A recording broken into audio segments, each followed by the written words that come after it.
Bonjour à tous et à toutes. Alors ça faisait un petit moment qu'on ne s'était pas trouvé en direct. Un petit moment que j'avais arrêté les directs. Aujourd'hui j'avais envie de partager avec vous une réflexion que je me suis faite l'autre jour. Je disais, je sais plus trop où j'ai lu ça, bref, peu importe. Une phrase qui m'a un petit peu fait réfléchir et qui disait: c'est plus compliqué d'être intelligent que de critiquer.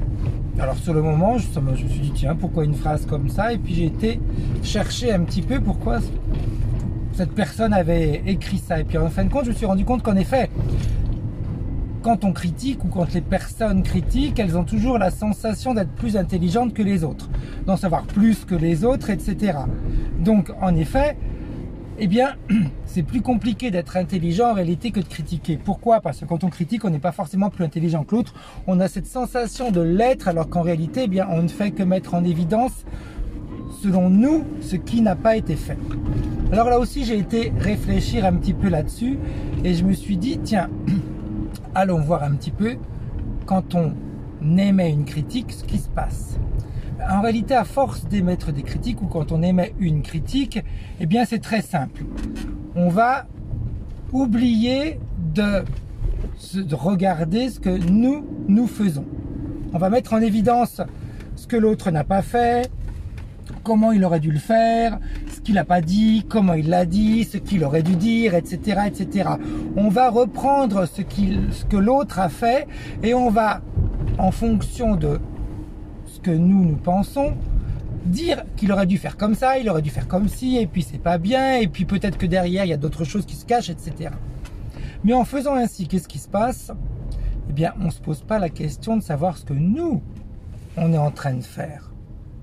L'autre a eu le courage, ou l'intelligence, ou j'en sais rien, ou l'envie, ou c'est son orgueil, bref, peu importe, on s'en fout de ce qui l'a poussé à faire ce qui a pu être dit ou fait, mais en tout cas il l'a fait.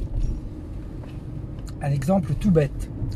Depuis quelques jours en Italie, il y a des personnes qui manifestent pour qu'une loi soit instaurée en Italie sur, en réalité, eh bien, la protection des personnes homosexuelles quand elles sont agressées dans la rue.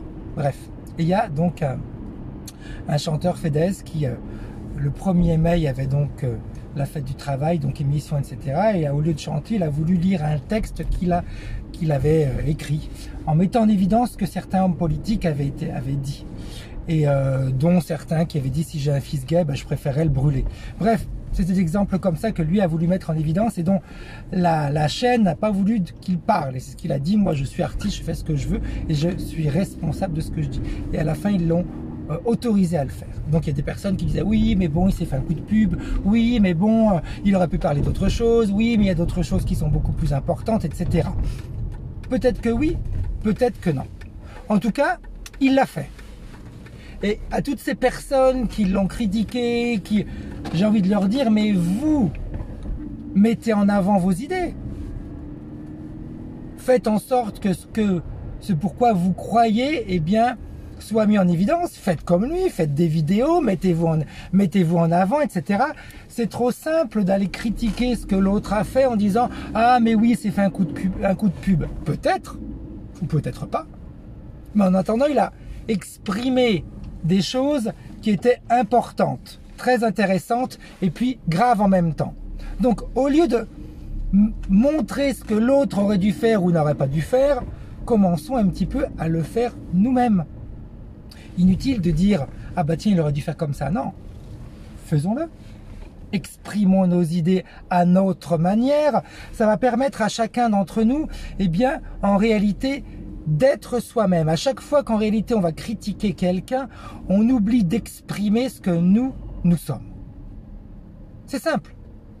On n'exprime pas ce que l'on est, on exprime simplement ce qu'on aurait aimé que l'autre fasse. Exprimons ce que nous sommes. On est un être qui a des capacités qui vont bien au-delà de ce que l'on pourrait s'imaginer. Profitons-en. Commençons à, dans la matière, manifester ce que nous sommes réellement, avec les critiques, avec tout ce que l'on peut dire sur l'autre en jugeant ce qu'il a fait. on manifeste pas du tout ce que l'on est, hein. Pas du tout. On met simplement en évidence une partie de nous qui se sent frustrée parce que, eh bien, elle l'a pas fait. Faisons-la. On est bien au-delà, bien plus grand que ces critiques, bien plus grand que ces reproches. On est plus grand que tout ça. Manifestons ce que l'on est. Vraiment. C'est important. Donc c'est pour ça que cette phrase j'ai bien aimé. Il est plus facile de critiquer que d'être intelligent, et en effet c'est vrai. Parce que l'intelligence, ça serait de dire ok, bah moi par exemple je pense ça et j'aurais fait ça comme ça. Eh bien je le fais. Je ne fais pas que de le dire, mais je l'applique également. Je le mets en action. Je montre ce que je suis. Ça m'a fait réfléchir. J'avais envie de partager ça avec vous. Demain, je vous ferai d'autres vidéos maintenant. Je vais reprendre un petit peu ce que j'avais fait depuis un certain temps. Et je vais vous raconter un petit peu ce qui se passe en Italie et ce qui pourrait peut-être se passer chez nous et qui est assez grave. Bonne journée!